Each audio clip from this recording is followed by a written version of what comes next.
Ben, Cardinal Yago, je peux dire que c'est lui qui m'a fait. Ok. C'est mon père, hein, vraiment mon père spirituel.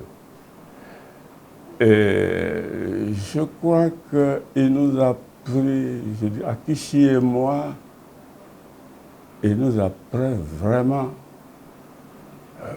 comme un père, considéré vraiment comme un père, vu les conditions dans lesquelles nous sommes entrés ici au Petit Clair. Dites-vous bien que nous sommes entrés au Petit Clair ici, de Memli, ici, à pied. Et surtout, l'éducation intellectuelle.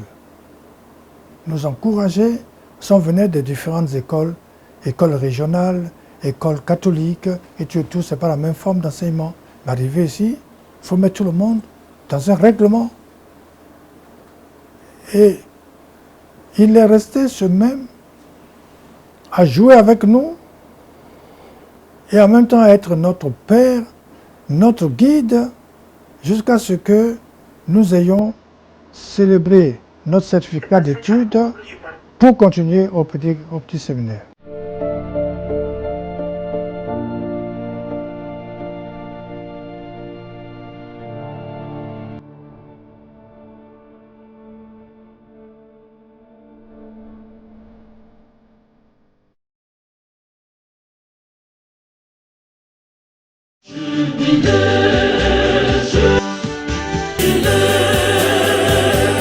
Dans la ferveur de ses 129 ans d'évangélisation, l'Église catholique en Côte d'Ivoire continue d'enregistrer des faits marquants pour son histoire.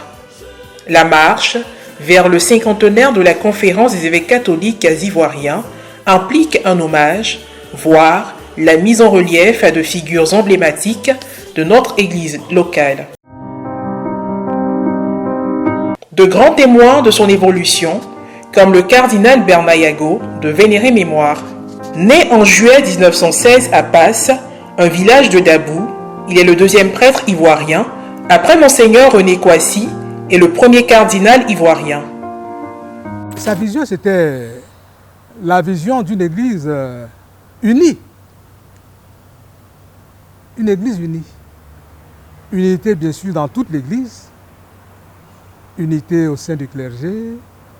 Unité dans la conférence épiscopale. C'est ça. Et il ne faut pas oublier que sa devise était Ut unum sint, qu'il soit un. Donc il a beaucoup travaillé pour l'unité de l'Église, l'unité du clergé.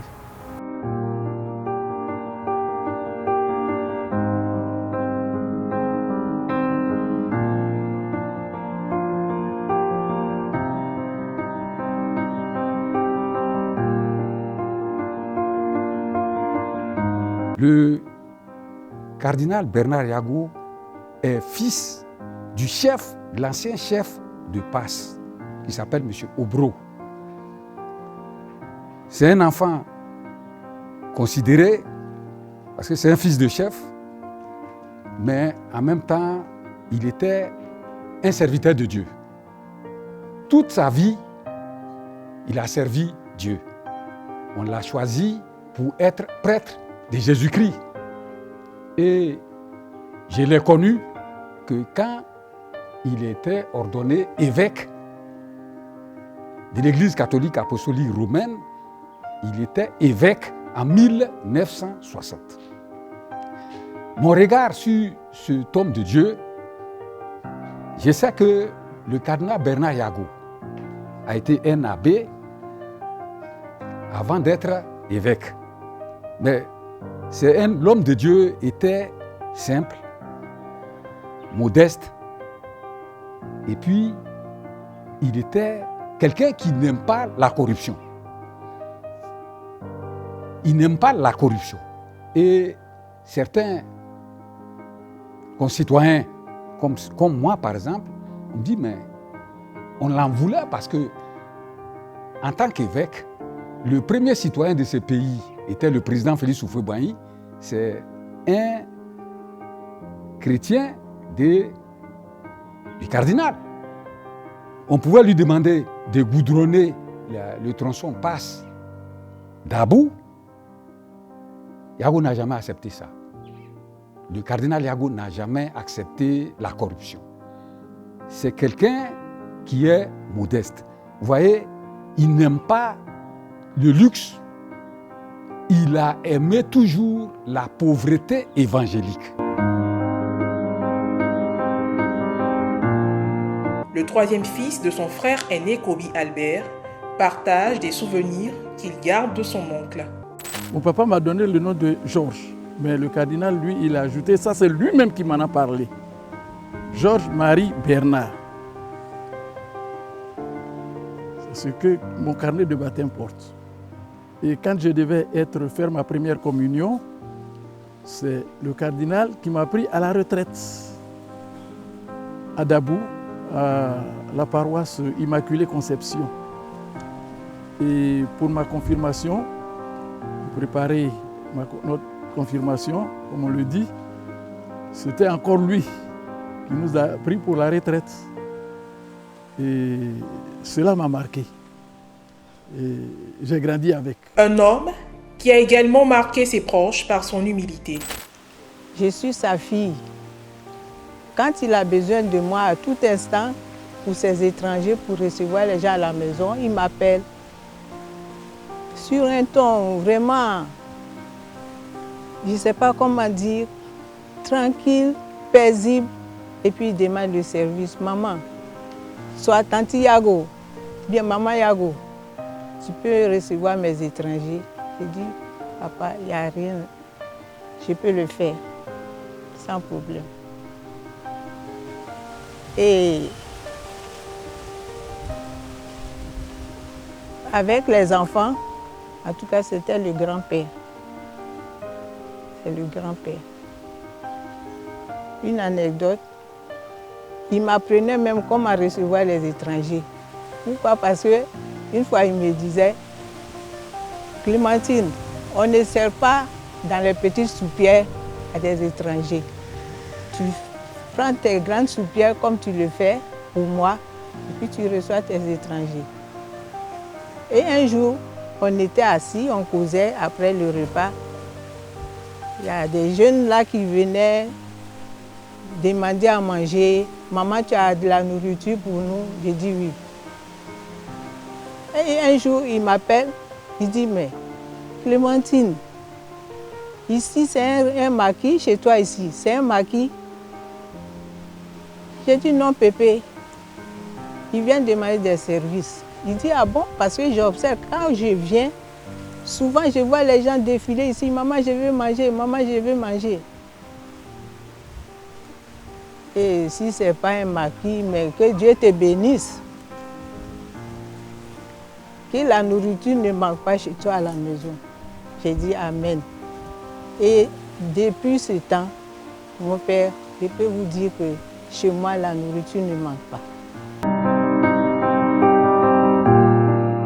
L'exemple du cardinal Bernard Yago est une belle illustration de la puissance de la foi et de l'engagement chrétien, transcendant les origines et les défis du passé. Un homme de parole qui avait aussi le sens du leadership. Yago, il était d'abord prêtre, mais je ne l'ai pas vu prêtre en tant que prêtre tout court. Je l'ai vu en tant qu'archevêque d'Abidjan. Un grand homme qui scintillait la crainte, la peur.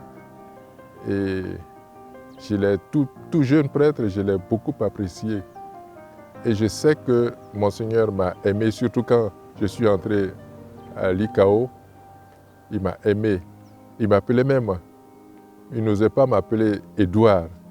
Il m'appelait Ato, Ayo, qui signifiait une grande affection pour moi. Et je suis resté auprès de lui pendant longtemps. Donc Monseigneur est devenu archevêque, il est devenu même cardinal. C'est un homme qui n'avait pas peur de dire ce qu'il pense et de le dire à qui voulait l'entendre. Il le disait parce qu'il se sentait responsable d'une église, d'une communauté chrétienne, la grande communauté chrétienne de l'archidiocèse d'Abidjan. Et vraiment, quand il parlait, on sentait en lui un homme de parole, un homme de gouvernement, un homme, un pasteur. Par sa vision pastorale et son amour du peuple, il a impacté l'histoire de l'Église catholique en Côte d'Ivoire et bien au-delà. Quand j'ai été nommé directeur national de l'enseignement catholique de 87, octobre 87 jusqu'en juillet 93, je me suis senti vraiment honoré auprès de lui. Mais ce qui m'a frappé, c'est son sens de projection. Il savait lire le temps et mettre dans le temps ce qui était beau. Vite, on ne sait pas comment il faisait, mais chaque fois qu'il voyait un quartier se créait, rapidement, il allait y mettre une église en vue d'une paroisse plus tard. Donc l'église, la communauté chrétienne d'Abidjan est remplie de ces églises qu'il a implantées. Et ça, vraiment, ça me... Et puis, c'était un visionnaire. Il a été le premier, les autres l'ont suivi, c'est tout à fait normal, puisqu'il était le premier à être prêtre et archevêque. Il a été le premier à fonder une communauté religieuse, Notre-Dame de la Paix, qui aujourd'hui fait fière allure. En tout cas, dans le diocèse de San Pedro, où cette communauté a été implantée, c'est une joie de les voir vivre et travailler pour le progrès de l'Église.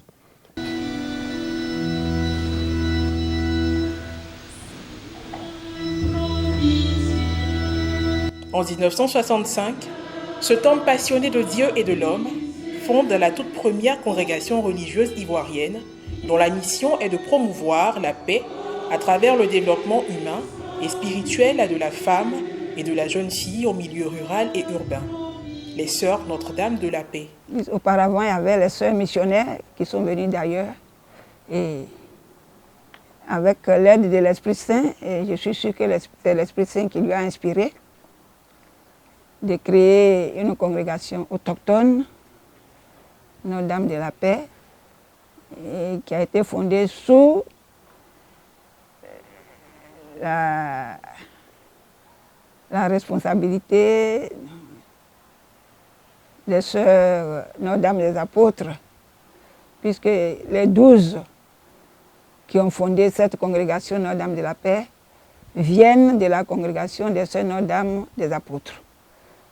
Donc les Sœurs Notre-Dame des Apôtres restent toujours nos mamans et elles nous ont soutenus jusqu'à ce que nous prenions notre autonomie et présentement nous sommes entre nous.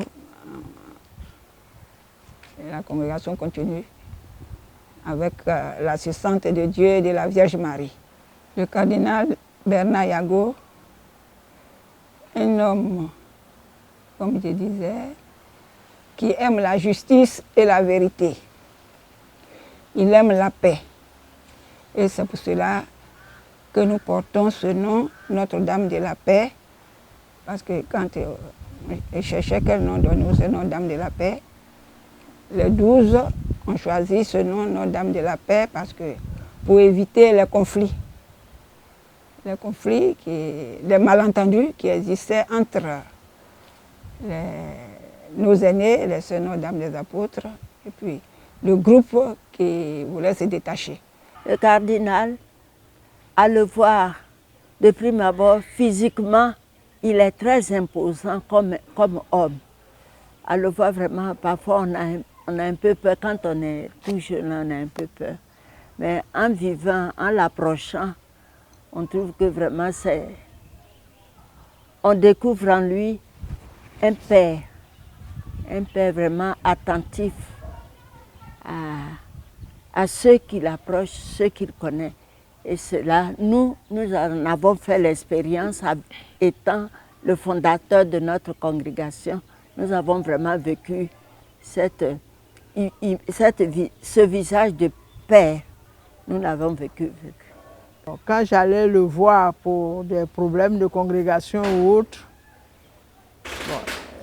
j'avais un peu peur. Il y avait la possibilité de le rencontrer au CAM, le centre d'accueil missionnaire. Bon, là on allait, c'était vraiment dans le cadre d'un bureau, c'était un peu austère. Mais quand il y avait des problèmes sérieux à le revoir, à lui soumettre, bon, l'expérience a montré que c'est mieux d'aller à sa messe le matin, à son domicile à Cocody. Et après la messe, bon, il vous donne à déjeuner. Et après, bon, vous causez, c'est autre chose. Mais ce que je garde du cardinal, c'était un homme vraiment de bon cœur. Il était bon, malgré son apparence autrement. Et il faut le connaître aussi parce que c'est un homme énigmatique. Quand il te dit oui, il faut analyser, discerner si c'est un vrai oui ou si c'est un oui qui demande autre chose. Son nom aussi. Donc sans arrêt, il fallait s'interroger pour savoir ce qu'il a dit, où se trouve la vraie mesure.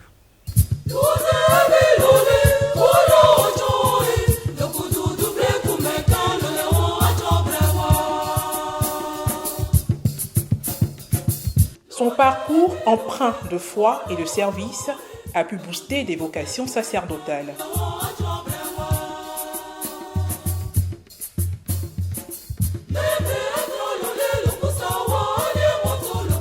Cet homme est l'une des pièces maîtresses de l'éducation de l'Église de Côte d'Ivoire. Le cardinal Yago, je l'ai connu déjà, je l'ai rencontré déjà, il était évêque. Je ne l'ai pas reconnu comme prêtre, je suis trop jeune. C'est Monseigneur Yago. C'est l'archevêque d'Abidjan. Et donc il venait nous rendre visite pastorale dans les villages. Mais je voudrais parler de lui particulièrement par rapport au prêtre que je suis devenu. Grâce à lui d'ailleurs. Ce n'était pas évident pour moi. Je suis de la promotion 78, j'ai été ordonné en 79. Vous comprenez qu'il y a eu un problème. Et des prêtres ont dû plaider pour qu'en fin de compte, le cardinal accepte de m'ordonner en 79. Plus précisément le 8 juillet 1979. Et tout de suite, le cardinal, qui me connaissait déjà un peu, m'a affecté à la cathédrale Saint-Paul du Plateau. La petite cathédrale, entre guillemets. Cette église était à côté, n'est-ce pas, de son lieu de travail, l'archevêché d'Abidjan à l'époque. Et seulement après un an, le cardinal m'appelle et il me dit, André, donc il me connaissait, il dit, André, tu me diras ce que tu en penses, mais je vais t'affecter au petit séminaire de Benjerville. J'avais à peine une année de présence sur la cathédrale Saint-Paul du Plateau. Dis-moi ce que tu en penses. Qu'est-ce que je dis au cardinal? Parce qu'en fait, ce que vous dites tout de suite, d'emblée de jeu, faire comprendre à tout le monde, c'est que le cardinal pour nous, ce n'était pas forcément l'évêque, mais c'est le père, c'est le pasteur qui rassemble autour de lui tous ses enfants. Et donc je me suis permis ce jour-là, dans le bureau du cardinal, de lui dire, Éminence, c'est vous qui êtes sur l'arbre. Donc vous avez une vue panoramique sur le paysage. Par conséquent, tout ce que vous décidez pour moi, c'est ce qui est bien pour moi. Il me dit, André, tu es un petit bandit. C'est ce que tu dis? Il dit, cardinal, je vous dis ça parce que j'y crois. Et en fait, il m'a affecté ici à Benjerville au petit séminaire et j'ai fait ici 16 ans. 16 ans sans disponibilité. Au point où un jour, il m'a dit, mais André, on dit que j'ai oublié là. Il dit qu'il ne m'a pas oublié. Tout ce que vous faites, c'est ce qui est bien pour moi. Donc pour moi, vraiment, c'est un père.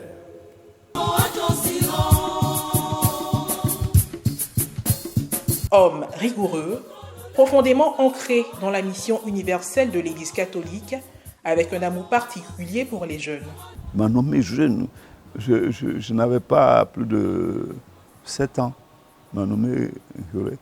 Et il a ajouté aumônier diocésain des jeunes. Et il a ajouté intérimaire au niveau national déjà. Avec le père Capoudi, quand le cardinal Yago t'aime, tu donnes, tu charges. Et c'est très vrai. Moi, je l'ai expérimenté dans ma vie de jeune prêtre. Mais à un moment, j'étais épuisé. Et donc, je suis parti lui dire la vérité. Il dit, Éminence, moi, je ne peux plus. Parce que les charges sont trop pour moi. Je suis jeune, mais je ne peux plus. Alors, je démissionne. Je démissionne. Je ne veux plus être aumônier des jeunes ou curé de paroisse, cumuler tous ces postes-là. Il y a plein de personnes. Il dit, mais c'est moi qui t'ai nommé. Il a frappé sur la table. Vous savez, il a beaucoup de poils là. Il est velu. Hein. Bien, il a tiré sa soutane. Je dis aujourd'hui, c'est aujourd'hui. Il a frappé sur la table. C'est moi qui t'ai nommé. Il n'a pas le droit de venir comme ça, avec désinvolture, mais parler ainsi. Je dis, mais non, je suis tout simplement venu vous dire que je suis fatigué. J'étais debout, c'est ce qui l'a énervé. Je devais m'asseoir, je suis resté debout. Alors, dans la colère, il dit, sors. Je suis sorti. Et il a appelé l'abbé Jean-Pierre Coutouin, qui était à l'époque curé à Saint-Paul. Il dit, va dire à ce petit prêtre, j'étais curé à Jeanne d'Arc, à Tréjuille, va dire à ce petit prêtre, il n'est pas mon ami. Va lui dire ça. Je sais que c'est l'amour qui se transforme en haine, c'est tout, en colère. J'étais vraiment un fils de ce baobab, ce patriarche qu'est le cardinal d'Anayago. Et je sais qu'aujourd'hui, au ciel où il est, il nous regarde, il sourit, il nous sourit. Et ça a été d'abord, c'est un fondateur, il faut le dire. Vous parlez de la conférence épiscopale, il a initié cela. Et il a fondé la congrégation Notre-Dame de la Paix, qui est cette congrégation autochtone des filles du pays, de la Côte d'Ivoire, pour aider particulièrement les femmes au niveau rural, pour les aider à l'évangélisation, les aider à être des femmes accomplies, authentiquement femmes et authentiquement vraiment engagées pour l'Église.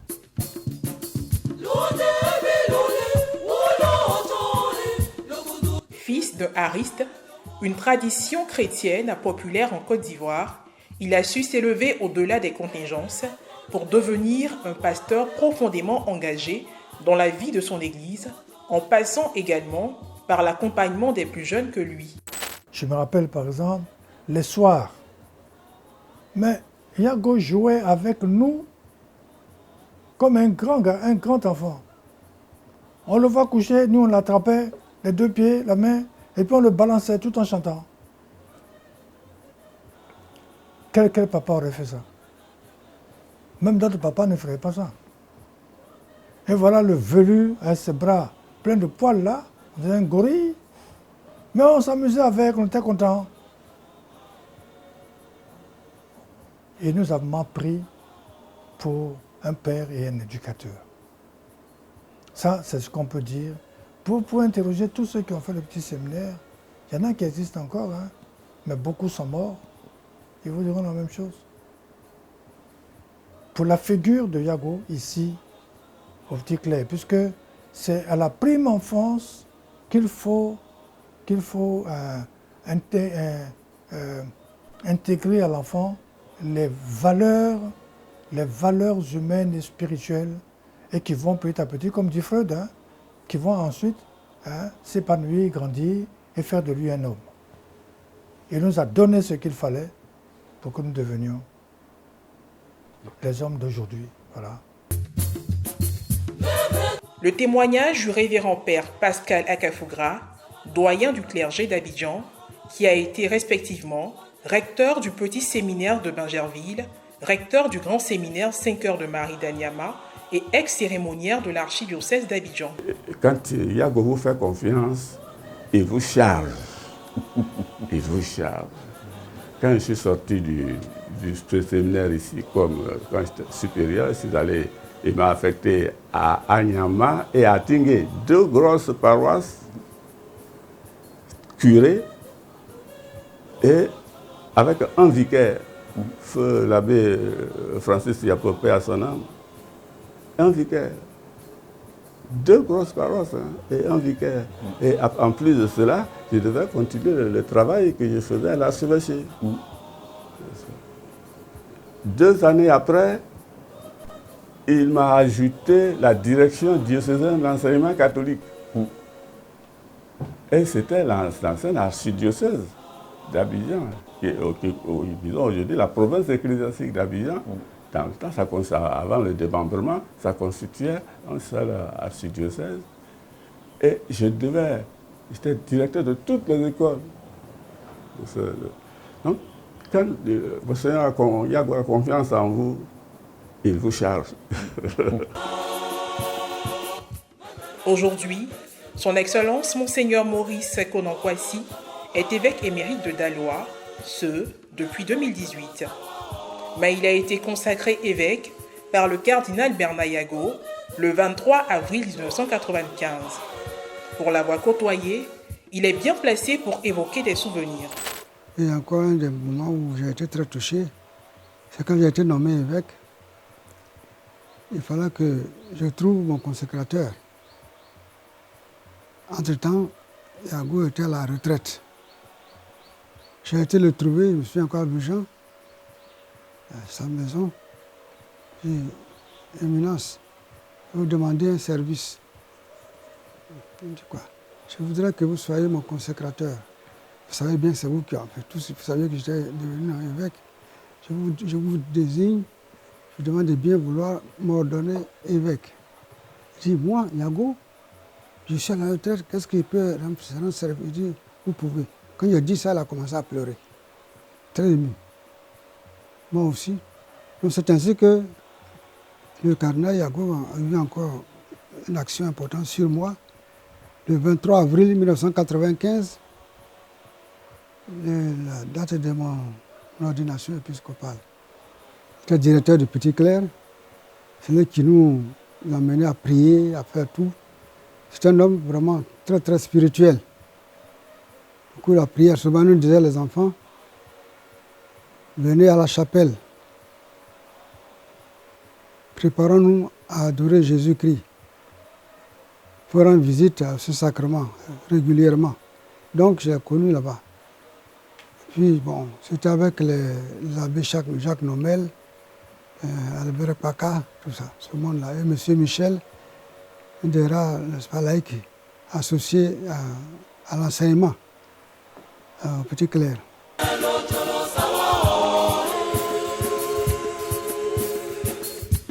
En tant que pasteur, le cardinal Yago a non seulement pris part à l'évangélisation et à la consolidation de l'Église en Côte d'Ivoire, mais a aussi laissé un héritage durable de sagesse et d'espérance. Aujourd'hui, c'est quand je pense à ce qu'il a été pour son Église, son pays, c'est vraiment d'être bien engagé dans ce qu'on veut faire.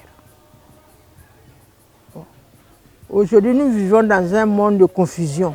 On ne sait pas qui fait quoi ni quoi, mais on demande quand même à l'Église d'être le signe d'espérance où, dans ce tourbillon, elle puisse être la lumière pour le monde. Donc c'est vrai, nos évêques parlent, on dit qu'ils ne parlent pas. Ils parlent aussi, on dit qu'ils parlent trop.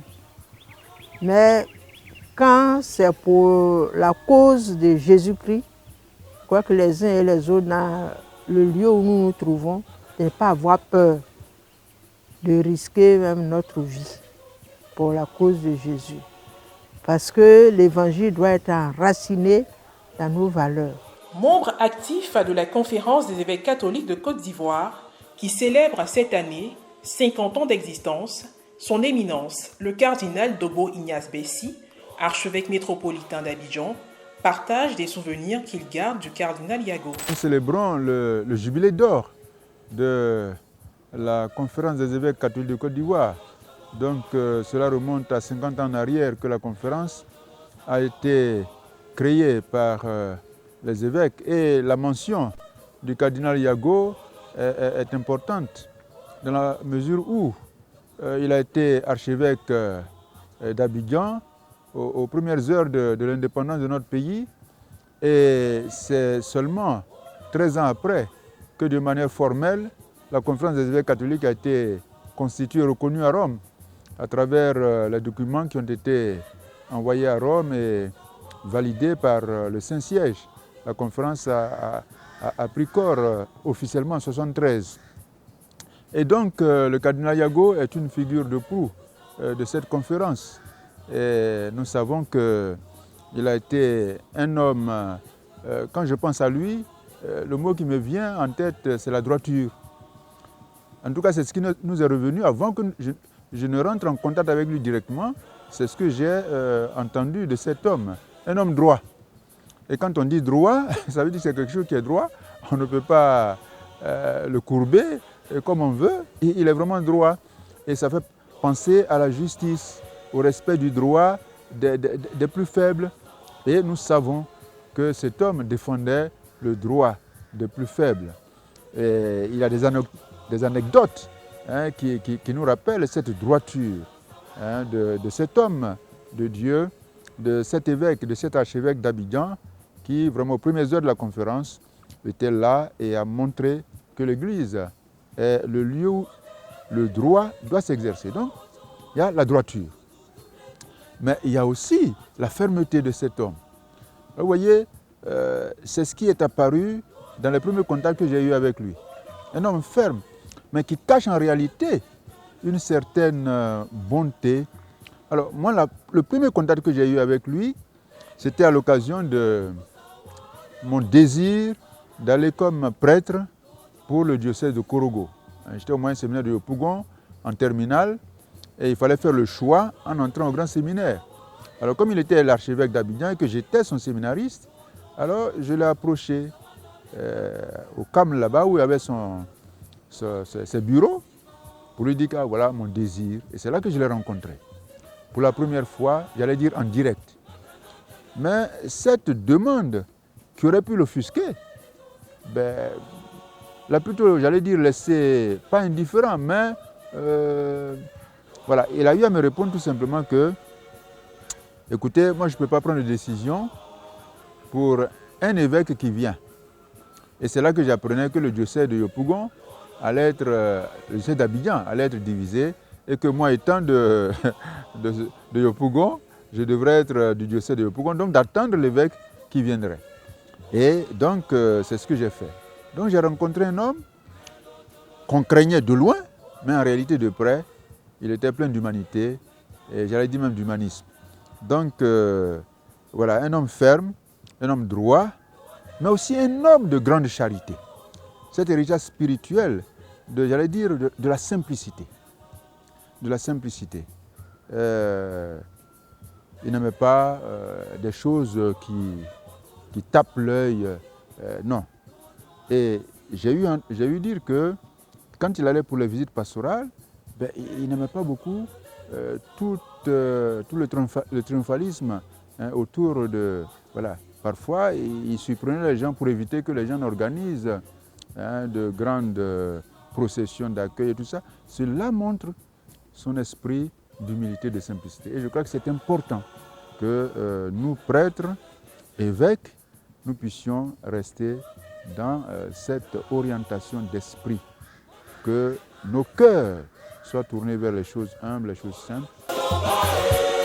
Après avoir été secrétaire général de la conférence des évêques catholiques de Côte d'Ivoire de juin 2002 à juin 2008, le révérend père Blaise Amia fait un bref historique de cette instance de la conférence au sein de laquelle il a travaillé.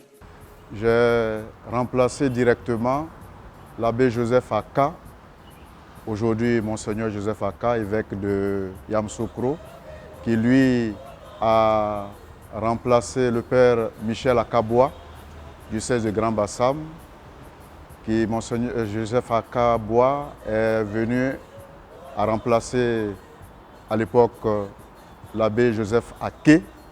Aujourd'hui, Monseigneur Joseph Aké, évêque émérite de l'archidiocèse de Gagnoua. Comme souvenir, je voudrais évoquer 2-3 souvenirs. Le premier souvenir, c'est l'accueil quand j'ai été nommé.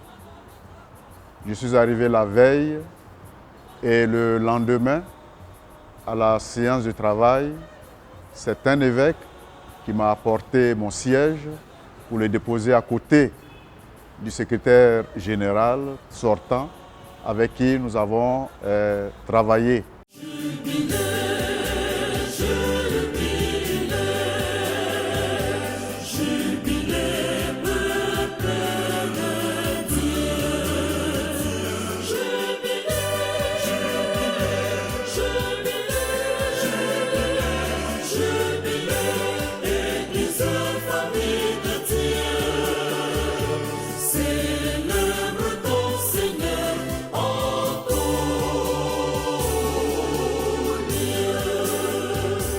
Ceci, depuis sa fondation et conformément au droit de l'Église, est voulu comme une structure de communion qui permet aux évêques de différents diocèses et parfois même de différentes régions, mais restons au niveau du diocèse, de se concerter autour de la pastorale commune pour essayer d'orienter la mission d'évangélisation en toute fidélité au Seigneur Jésus-Christ. Mais cela demande qu'il y ait la communion, et cette communion passe par la concertation. Donc là, ceci est fondamentalement pour cette concertation.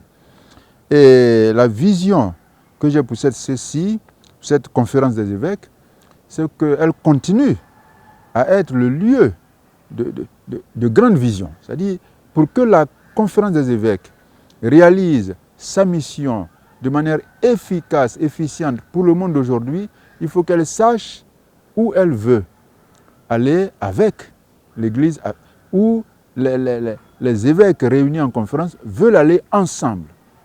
Et dans le cadre de la synodalité qui nous a été offerte par le pape François, je pense que toute vision aujourd'hui de l'Église doit s'inscrire dans cette volonté d'une Église vraiment synodale.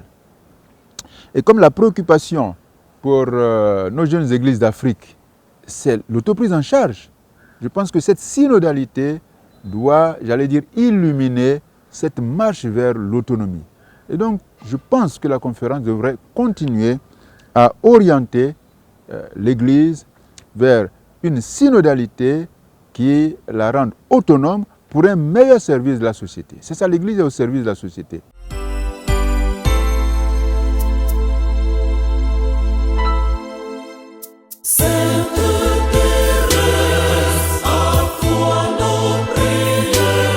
Que l'héritage du cardinal Bermayago, de mémoire bénie, continue d'influencer les générations actuelles et que son modèle de prêtre engagé reste une référence pour de nombreux croyants et membres de la société.